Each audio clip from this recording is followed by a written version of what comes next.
Fala galera, mais uma aulinha, todo mundo de férias, acabando férias já, vamos começar nossa guerra, tá bom? E eu tô aqui, na maior tensão.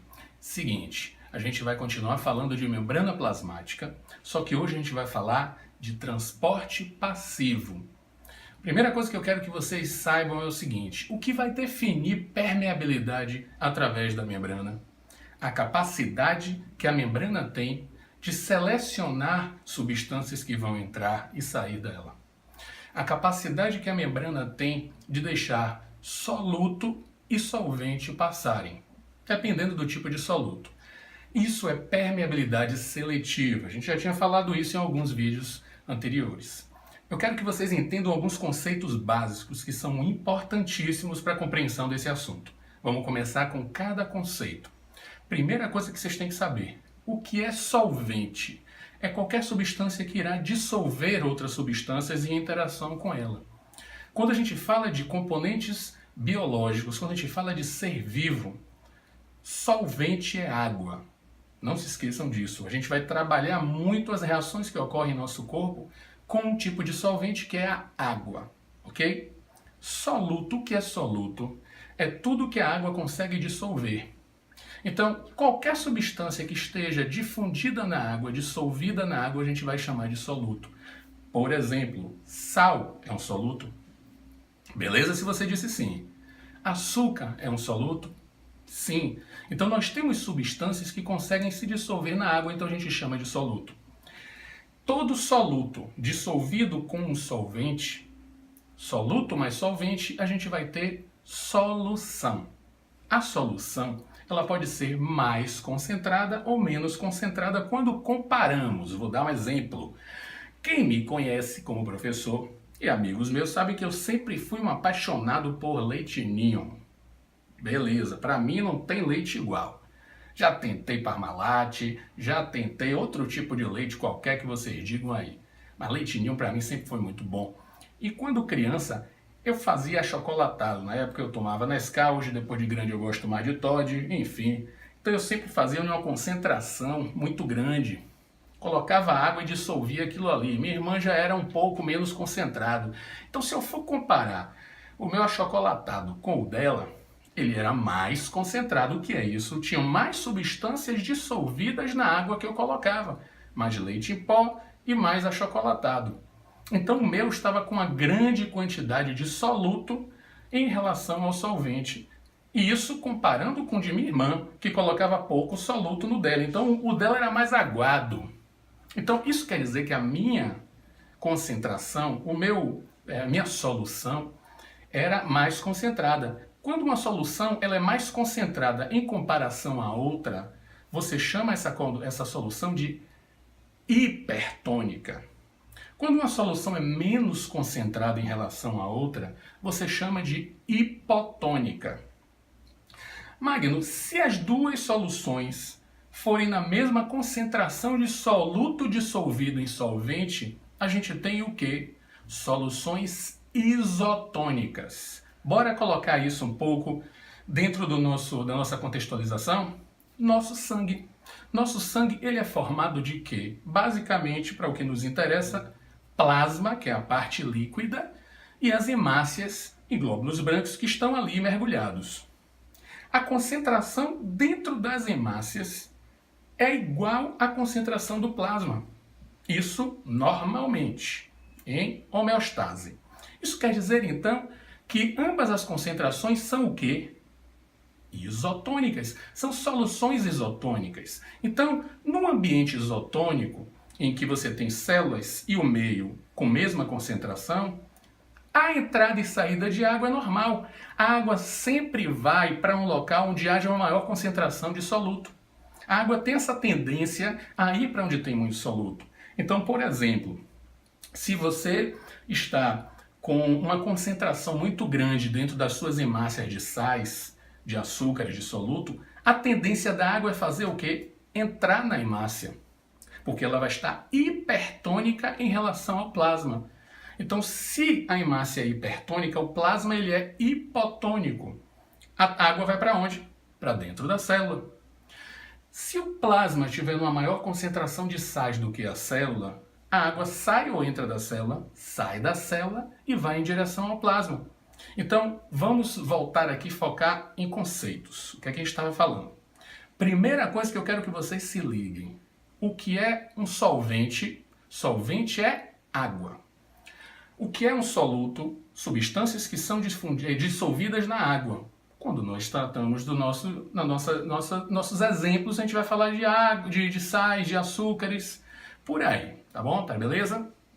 Ok, então, soluto, solvente. Solvente é água, soluto que é dissolvido na água.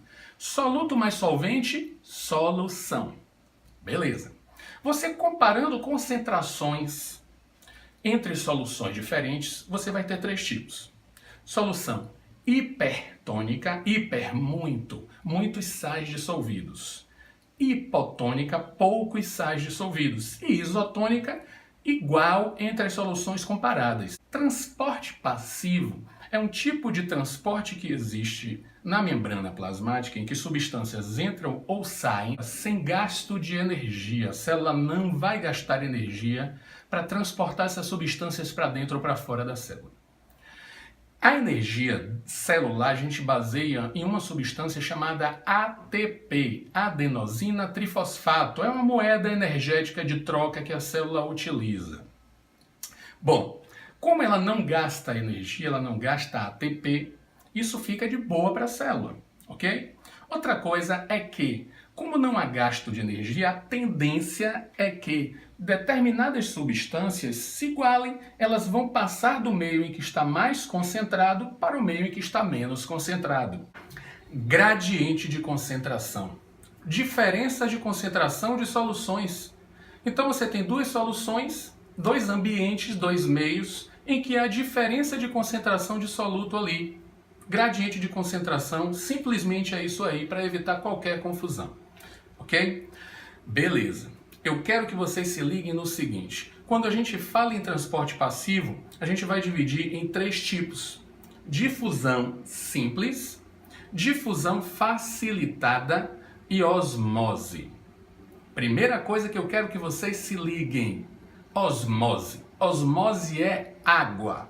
Osmose envolve o solvente. Osmose é a passagem de substância através da membrana em que vai para um ambiente mais concentrado. Que substância é essa? Osmose é água. Então a água vai passar para o meio que esteja mais concentrado. Se dentro da célula está com a maior concentração de sais, se a célula é hipertônica, a água vai para o meio hipertônico. Se a célula estiver no meio hipotônico, ela é hipertônica. Se a célula estiver no meio hipertônico, ela é hipotônica. Se a célula está no meio isotônico, ela é isotônica. Então, meios iso são equilibrados, tanto dentro quanto fora. A água fica de boa. Meio hipertônico, a água sai da célula e vai para o meio que está cheio de sais. Célula hipertônica, a água sai do meio e vai em busca da célula em que ela está cheia de sais. Ok? Então, nós estamos trabalhando com osmose. E osmose é um tipo de transporte passivo em que a água vai para o ambiente em que há maior quantidade de sais. Difusão, a gente divide em dois tipos. Sabendo vocês que difusão é o transporte de soluto, substâncias que estão dissolvidas na água. Então, difusão, soluto, osmose, água. Difusão envolve soluto e nós vamos ter diferentes tipos de solutos. Se nós tivermos solutos que irão passar pela bicamada lipídica, a gente tem uma difusão chamada de difusão simples. Difusão simples é a passagem deste soluto, geralmente micromoléculas, através da bicamada lipídica. Vou dar um exemplo claro. Gases, oxigênio e gás carbônico. Quando esses gases atravessam a bicamada lipídica, está ocorrendo uma difusão simples. Isso acontece muito no nosso processo de respiração. Inspiração, expiração. Já caiu no Enem uma questão em que falava sobre esse processo. É um processo chamado de hematose, que é a troca de gases que ocorre em nossos alvéolos pulmonares. Nossos alvéolos, a gente inspira e ao inspirar, nós estamos com os alvéolos carregados de oxigênio. O sangue que passa por esses alvéolos está com pouca quantidade de oxigênio. Isso quer dizer sempre que na difusão simples vai do meio mais concentrado para o menos concentrado. Então o oxigênio entra na célula. Ao passo que a célula que fez metabolismo está com muito gás carbônico, ela vai estar rica em gás carbônico, os alvéolos estão com pouca quantidade de gás carbônico, então o gás carbônico sai da célula. Olha a troca, essa troca é a hematose. A célula recebe oxigênio e elimina o gás carbônico. Tudo isso por difusão simples, tranquilo? Difusão facilitada envolve um agente facilitador, envolve uma proteína. Bicamada não é formada por lipídios com proteínas mergulhadas, não é uma bicamada lipoproteica. Essa proteína, ela serve de transporte, ela serve de mediador, de ponte, para que determinadas substâncias que não passariam pela bicamada lipídica passarem por essa proteína. Nós temos como exemplo, que geralmente cai também em vestibulares, um tipo de proteína chamado de permease. Essas permeases vão permitir a passagem de macromoléculas que não passariam normalmente pela bicamada lipídica. Exemplos: a glicose, aminoácidos, eles passam por essas proteínas que são específicas para a substância em questão. Essas substâncias, elas podem passar numa quantidade maior e em uma velocidade que obviamente vai ter um limite. Então, por exemplo, aqui tem uma proteína. As substâncias vão passar por essa proteína em uma certa quantidade. Até uma certa quantidade ela vai deixando. E isso vai aumentando a quantidade de substâncias que vão passar, com um limite, obviamente. Ok? Então, vamos voltar aqui. Osmose é água.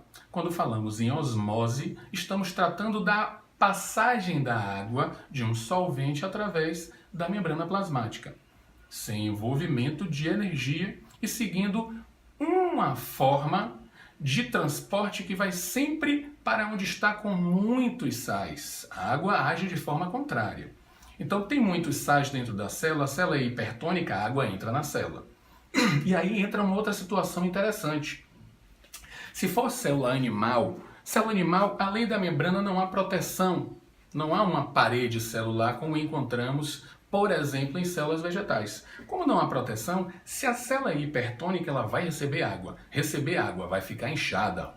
Ela vai ficar túrgida. É um processo de turgescência. Ficando túrgida, se ela continuar recebendo água, ela pode se romper. Sofre uma lise. No caso de hemácias, chamamos de hemólise, ok? Bom, uma célula vegetal, em um ambiente em que ela está dentro dela com muitos sais, se essa célula for hipertônica, a água vai entrar por um processo de osmose. A água continua entrando, a célula vai inchando, fica túrgida. Só que a parede celular vai impedir que ela se rompa. A parede celular vai deixar no máximo que a célula se encontre em turgescência. Deu para comparar? Essa comparação de célula animal com vegetal, ela é muito cobrada nos vestibulares e provas, ok? Beleza. Vamos agora para uma segunda situação. Essa célula animal, essa hemácia, ela se encontra em um ambiente muito rico em sais, um ambiente hipertônico. A água sempre vai para onde tem muito sal. Isso quer dizer que a água sai da célula. E saindo da célula, a célula murcha. Se for uma célula comum, normal, como uma célula vegetal, dizemos que ela sofreu plasmólise. Se for a célula sanguínea, a hemácia, dizemos que ela sofreu crenação, que é um tipo de plasmólise específico para a hemácia. Vamos agora para a célula vegetal. Vamos pegar a célula vegetal. Essa célula sofreu plasmólise. Ela estava em que meio? Meio hipertônico. A água saiu dela, ela murchou. Eu pego essa célula que murchou, eu pego essa célula que sofreu plasmólise e coloco imediatamente ela em um outro copo com água, em que ela está no meio hipotônico. Ela saiu de um meio hiper e foi para um meio hipotônico, ou seja, poucos sais. Isso quer dizer que a célula está rica em sais. O que é que vai acontecer com essa célula murchinha? Vai voltar a receber água. Nós chamamos esse processo de deplasmólise ou desplasmólise, porque ela reverteu a situação anterior, que era plasmólise, ao mudarmos de meio essa célula. ok? Beleza, então, revisando. Célula se rompe. A animal, a hemácia, sofreu uma hemólise. A vegetal não vai se romper. Ela vai inchar, ela vai ficar túrgida, só que a parede celular impede esse processo. Isso, ela está hipertônica. Ambas hipertônicas para receberem água. Outra situação, se elas forem hipotônicas em relação ao meio, elas perdem água. Hemácia, crenação. Qualquer célula, inclusive a vegetal, plasmólise. Pego a célula vegetal, coloco ela em um outro ambiente com poucos sais. Ela vai voltar a receber água, sofreu deplasmólise. Ok? Beleza. Transporte passivo, difusão simples. Só revisando. Difusão simples, passagem de gases através da bicamada lipídica. Esses gases sempre vão passar do meio em que está mais concentrado para o menos concentrado. Citei nossos alvéolos pulmonares, em que nossas células recebem oxigênio dessa maneira, ao passo em que devolvem o gás carbônico, que estava em grande quantidade dentro delas, para os alvéolos. E esse processo a gente vai fazendo sempre inspirando, expirando e fazendo essa troca, ok? Difusão facilitada, nós teremos o envolvimento de uma proteína, como exemplo, uma permease. Essas permeases são específicas. Permease específica para a glicose, permease específica para aminoácidos. Então, são macromoléculas que irão passar através dessa bicamada lipídica pela proteína, sempre. Difusão facilitada pela proteína, difusão simples, bicamada lipídica. Então, essa bicamada lipoproteica, através da proteína, as macromoléculas irão passar, ok? Beleza. Galera, a gente falou dos 3 mecanismos de transporte passivo, ok? Próxima aula a gente fala sobre transporte ativo. Se você curtiu essa aula, se deu para aprender legal, dá um legal, se inscreve no nosso canal, aperta o sininho para notificações futuras. Um beijo e um queijo para todos e para todas.